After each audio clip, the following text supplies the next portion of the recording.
সংশোধন হচ্ছে bank resolution আইন, ফিরতে পারছে না বিতর্কিত মালিকরা। তীব্র সমালোচনা এবং বিশ্বব্যাংকের ১৬৫ কোটি মার্কিন ডলারের ঋণ সহায়তা আটকে যাওয়ার শঙ্কায় বিতর্কিত ব্যাংক রেজুলেশন আইন সংশোধন করতে যাচ্ছে সরকার। অর্থ মন্ত্রণালয় ও বাংলাদেশ ব্যাংকের দায়িত্বশীল সূত্র নিশ্চিত করেছে, গত ১০ এপ্রিল ফাঁস হওয়া এই আইনের চরম বিতর্কিত ১৮ ক ধারাটি বাতিল করা হচ্ছে।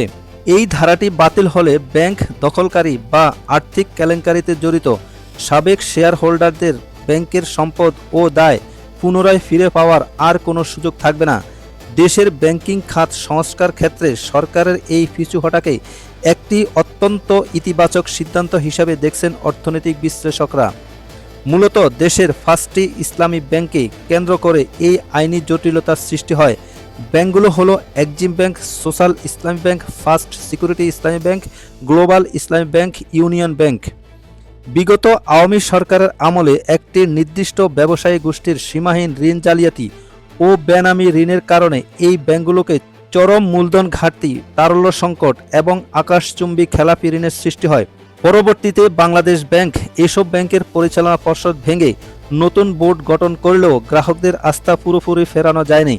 এর মধ্যে সংসদে আইনটি পাশের সময় বিতর্কিত ধারাটি যুক্ত করায় গ্রাহকদের মনে আতঙ্ক ছড়ায় যে ব্যাংকগুলো হয়তো আবারও সেই পুরনো লুটেরাদের হাতেই ফিরে যাচ্ছে। ফলে আমানত তুলে নেয়ার একটি ক্ষতিকর প্রবণতা তৈরি হয়। তবে ধারাটি বাতিলের সিদ্ধান্তে গ্রাহকদের মাঝে স্বস্তি ফিরবে বলে আশা করা হচ্ছে।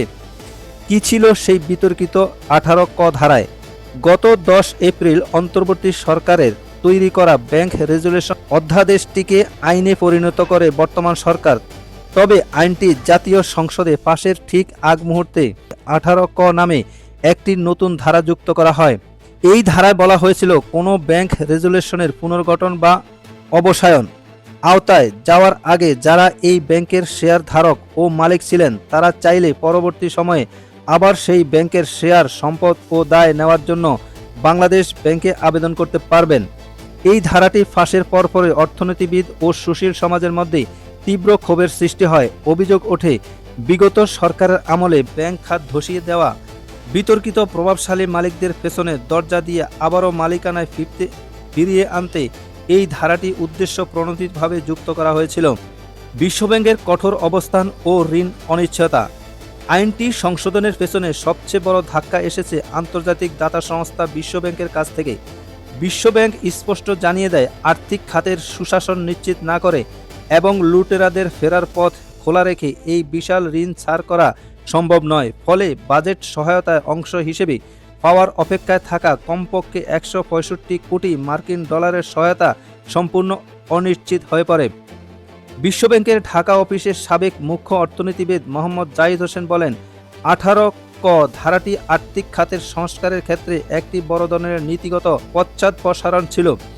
এর মাধ্যমে লুটেরাদের আবার পিছনের দরজা দিয়ে ঢোকার আইনি লাইসেন্স দেওয়া হয়েছিল। কোনো আন্তর্জাতিক সংস্থা এমন পরিস্থিতিতে আর্থিক সহায়তা দেয় না।